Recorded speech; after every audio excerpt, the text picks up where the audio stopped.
Welcome to the 2020 New Testament Challenge. Today we're in Acts chapter 12. So here in Acts chapter 12, we see the church, and the church is praying. Why? Because Herod is persecuting the church. Herod has already arrested James and put him to death by the sword. He saw that that was pleasing to the Jews, and so he arrested Peter as well. The same thing was going to happen to him. But here, Peter is in prison, waiting trial and a possible execution. What is Peter doing? He's sleeping. He is able to sleep because he knows that God is with him and that God will see him through. Even if he's going to lose his life the next day, he knows that soon he will be in God's presence. And so he knows that he's in God's hands and he's able to rest. There's a supernatural peace about him. That's something that God can provide. Only he can. What is the church doing?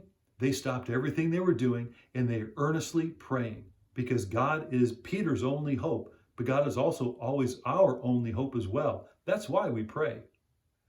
During the night, Peter is woken by an angel. He's told to put on his clothes and his sandals. The chains that are on Peter fall off, and the angel leads Peter right past the guards through a gate that opens by itself right into freedom that night. Peter has had a miracle done for him.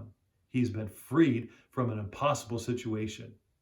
What are some things that we need to see in this passage and then put into practice? If we do, the way we pray will change. Number one is that God can make a way. God can make a way when it seems like there is no way. When everything is hopeless, God can do the miraculous. That's why we pray. God can give us a peace in the midst of trouble, in the midst of stress, in the midst of great tribulation. God can give us a peace. That's why we pray. God can break chains.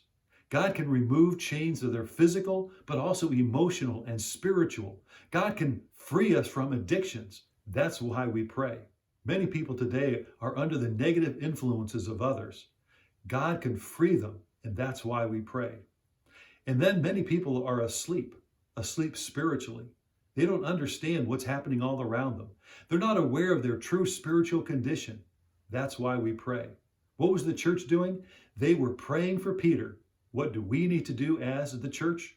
Pray that God would show himself powerful and mighty in hopeless situations. That God would give peace in the midst of trouble.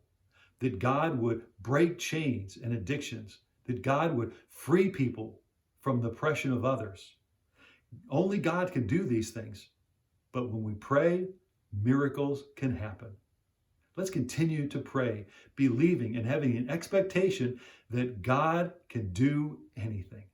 Thank you for joining the 2020 New Testament Challenge.